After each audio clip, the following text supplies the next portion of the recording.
राम राम दोस्तों। अगर भैया आप लोगों ने किसी भी प्रकार का कोई लोन लिया है और अब भैया आप लोग उसको चुका नहीं पा रहे हैं, तो आप लोगों के भैया 5 ऐसे राइट्स हैं जो आप सभी को यहाँ पर पता होने चाहिए, जो आप लोगों को भैया इस मुसीबत के समय बहुत ज़्यादा यहाँ पर काम आने वाले हैं। तो वो रूल्स क्या क्या हैं, कौन कौन सी ऐसे बातें हैं जो आप लोगों को यहाँ पर फ़ायदा देने वाली है। वीडियो को बहुत ही ध्यान से देख लीजिएगा। मैं एक एक पॉइंट है वो आप लोगों को अच्छे से यहाँ पर रीड करके बताने वाला हूँ। पर्सनली दोस्तों, मैं कोई लीगल एडवाइज़र नहीं हूँ, लेकिन फिर भी मैं आपको अपने पर्सनल एक्सपीरियंस के आधार पर मैं आपको इन्फॉर्मेशन देना चाहता हूँ जो आपको यहाँ पर काफ़ी फ़ायदा करने वाली है। सबसे पहले दोस्तों बात करते हैं, अगर आप लोग भैया लोन चुकाने की आपकी बस की नहीं है तो आरबीआई के भैया 5 नियम आएंगे आपके काम, बैंक कुछ नहीं कर पाएगा। यानी ये रूल्स भैया कौन कौन से हैं जो आपको यहाँ पर मदद कर सकते हैं। दोस्तों शुरुआत से हम इसको थोड़ा सा पढ़ेंगे। जब कोई व्यक्ति अपने होम लोन या पर्सनल लोन की ईएमआई नहीं चुका पाता है तो इसका मतलब यह नहीं है कि बैंक या लोन देने वाली कंपनी उसको परेशान करे। जी नहीं दोस्तों, भारतीय कानून में ऐसे प्रावधान हैं जो लोन डिफॉल्टर की सुरक्षा करते हैं और ये सुनिश्चित करते हैं कि भैया उनका शोषण नहीं हो। यदि आप लोन के डिफॉल्टर हैं तो आपका लोन भैया डिफॉल्ट हो गया तो आप लोगों के ये जानना बहुत ज़रूरी है कि आपके क्या क्या अधिकार हैं।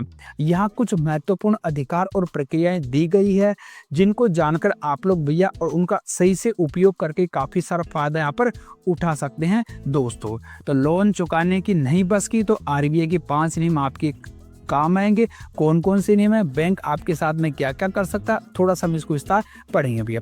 सबसे पहले दोस्तों आप लोगों का अधिकार होता है नोटिस का अधिकार, राइट टू नोटिस। देखिए, अगर आप लोन चुकाने में असमर्थ है या लोन नहीं चुका पा रहे हैं तो इसका मतलब यह नहीं है कि आपकी पूरी संपत्ति यहाँ पर कोई छीन लेगा या आपको यहाँ पर कोई अपराधी करार दे देगा। ऐसा कुछ भी नहीं होता है। बैंक या लोन देने वाली कंपनी एक निर्धारित प्रक्रिया के तहत यहाँ पर काम करती है और जब आप चुका नहीं पा रहे हैं ईएमआई तो भैया सबसे पहले आपको एक यहाँ पर नोटिस भेजती है। अब नोटिस का प्रोसेस भी दोस्तों क्या है वो भी हम यहाँ पर देखते हैं। नोटिस की पूरी प्रक्रिया क्या होती है, पहले होता है भैया 60 दिन का नोटिस।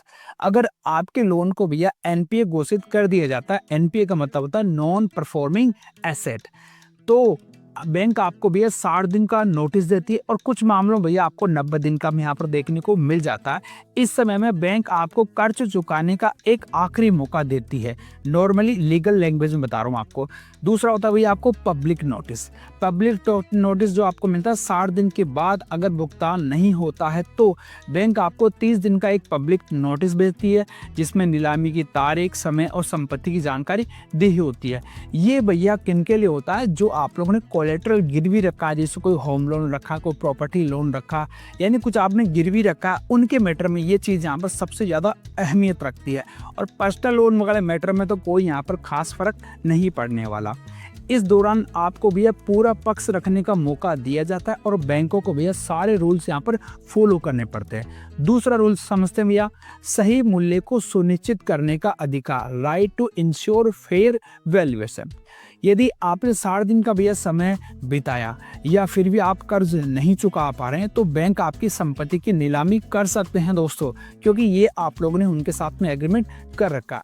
नीलामी से पहले बैंक आपको एक सूचना देनी होती है जिसमें संपत्ति का मूल्य, यानी बैंक आपको पूरा देगा, संपत्ति का मूल्य, रिजर्व प्राइस, नीलामी का समय, सारी चीज़ें भैया उसके अंदर इन्वॉल्व की जाती है। आपके क्या क्या अधिकार है, संपत्ति की वैल्यू पर आपत्ति। अगर आपको लगता है बैंक द्वारा तय की संपत्ति का वैल्यू सही नहीं है तो आप इस पर आपत्ति दर्ज कर सकते हैं। पहला तो ये राइट्स होता है आप लोगों का। दूसरा, बेहतर मूल्य के लिए खरीदार ढूंढने का अधिकार। आप अपनी संपत्ति का बेहतर मूल्य पाने के लिए खुद भी संभावित खरीदारों से संपर्क कर सकते हैं और बैंक के साथ इस बारे में बात कर सकते हैं। यानी ऐसा नहीं कि भैया बैंक ने आपकी प्रॉपर्टी की या कि आपके घर की कीमत यहाँ पर कम लगा दी है तो उसके विरुद्ध आप लोग यहाँ पर जा सकते हैं, नीलामी स्टॉप हो जाएगी या थोड़े समय के लिए होल्ड हो जाएगी। दूसरा, आप लोग खुद भी उनको कस्टमर ला के दे सकते हैं क्योंकि बैंक यहाँ पर भैया वही लोन अमाउंट डिडक्ट करेगा जो बकाया है, बाकी का आप लोग यहाँ पर पेमेंट कर देगा। अगला आप लोगों का राइट्स क्या है दोस्तों, बाकी रकम प्राप्ति का अधिकार। जी हाँ दोस्तों, right to recover surplus amount. इसका मतलब क्या हो गया, अगर बैंक आपकी संपत्ति की नीलामी करके आपकी यानी अपनी जो खुद की बकाया राशि भी है वो पूरी वसूल लेता है, और फिर भी अगर रकम बच जाती है तो बची हुई रकम आपको भैया डीडी बनाकर वापस से दे दी जाती है। आपको क्या करना होगा, नीलामी के समय भैया पूरी निगरानी रखनी पड़ेगी। नीलामी प्रक्रिया ई ऑक्शन के जरिए होती है और आप इसे देख सकते हैं। अगर नीलामी के बाद में कुछ पैसा बचता है तो आपको यहाँ पर रिफंड कर दिया जाता है। ये आप लोगों का एक राइट्स होता है। अगला है भैया राइट टू हियरिंग, यानी सुनवाई का अधिकार। अगर आपके खिलाफ संपत्ति पर कब्जा करने की कार्रवाई की जा रही है, आपकी प्रॉपर्टी को भी कोई कब्जा कर रहा है, पर्सनल लोन वाले उनको भी मैं बताने वाला हूँ आगे चल के, तो आपके पास में अधिकार है कि आप अपनी स्थिति को ना उचित अधिकारी के सामने यहाँ पर रख सकते हैं। यहाँ पर किसी प्रकार से कोई हेजिटेट होने की आवश्यकता नहीं है, डरने की कोई आवश्यकता आपको नहीं होती है। अभी सुनवाई की जो प्रक्रिया होती है उसमें क्या होता है, ऑथोराइज अधिकारी के सामने आपको यहाँ पर आप अपने आपत्ति अधिकृत अधिकारी से दर्ज करवा सकते हैं। यहाँ पर अधिकारी को 7 दिनों के अंदर आपके सवालों का यहाँ पर जवाब देना पड़ेगा, और अगर आपकी आपत्ति खारिज होती है तो इस अधिकारी को इसका कारण भी देना पड़ेगा। अगर आपने भैया कोई चीज़ के ऊपर आप लोगों को डिस्प्यूट है तो आपको भैया अधिकारी को यहाँ पर देना है, और वो आपको यहाँ पर रियायत देगा। अगर रियायत नहीं देता है तो किस नियम के तहत उसने रियायत नहीं दी है वो भी आप लोगों को यहाँ पर बताने वाला। अगला दोस्तों मानवीय व्यवहार का अधिकार, right to human treatment. RBI ने बैंकों और लोन वसूली एजेंटों को स्पष्ट निर्देश दिया है कि वो लोन वसूली के दौरान ग्राहकों के साथ मानवीय व्यवहार करेंगे। ऐसा नहीं कि भैया लोन मैंने लिया और ये खबर जा के पड़ोसियों को, रिश्तेदारों को, सबको यहाँ पर बता के आए कि भाई राजेश शर्मा ने यहाँ पर लोन लिया है और वो लोन नहीं चुका रहा। ऐसा यहाँ पर बिल्कुल भी नहीं होता है। आपके इसमें क्या क्या अधिकार है भैया, सबसे पहला भैया प्रताड़ना से बचाव का अधिकार। लोन वसूली एजेंटों या जो लोन वसूली एजेंट होते हैं भैया आपको किसी प्रकार से कोई परेशान नहीं कर सकते हैं, ये आप लोगों का अधिकार है। इसके लिए भैया आपको खुद को यहाँ पर थोड़ा सा मजबूत होना पड़ेगा, खुद को यहाँ पर मेहनत करनी होगी। वे केवल निर्धारित स्थानों पर ही आपसे यहाँ पर संपर्क कर सकते हैं, जो फिक्स जगह है, जैसे आपका घर है या जो आपने यहाँ पर एड्रेस दिया है या जहाँ पर आप लोग उनसे मिल सकते हो। अगर ऐसा कोई स्थान नहीं है तो वो आपके घर या कार्यस्थल पर संपर्क कर सकते हैं।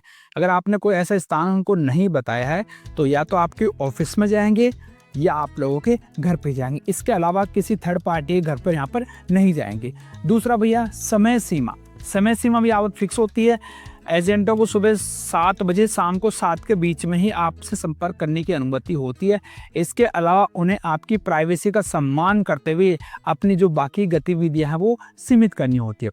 अब इसका पूरा अगर निष्कर्ष आप लोगों को बताना चाहूँ तो निष्कर्ष इस प्रकार से होता है, यदि आप लोन डिफॉल्टर हैं तो भारतीय कानून आपके अधिकारों की पूरी रक्षा करता है, सुरक्षा करता है और किसी भी गलत या अन्यायपूर्ण कार्रवाई को रोकता है।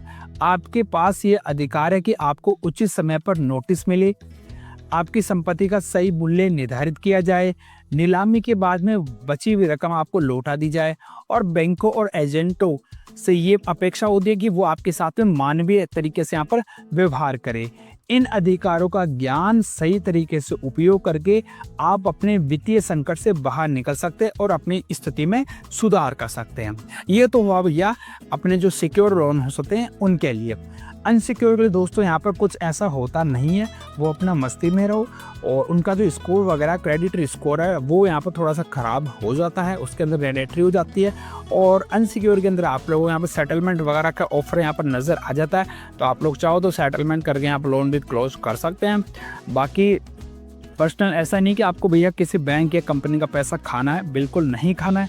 अगर आपने किसी का यहाँ पर पैसा लिया है तो भैया आपको ब्याज समेत उसको चुकाना पड़ेगा, क्योंकि इन्हीं शर्तों के आधार पर आपने उनसे यहाँ पर लोन लिया है। दोस्तों उम्मीद करूँ दोस्तों जानकारी अगर आपको पसंद आई होगी, पसंद आए तो वीडियो को एक लाइक कर दीजिएगा, चैनल पर नया तो सब्सक्राइब कर लीजिएगा।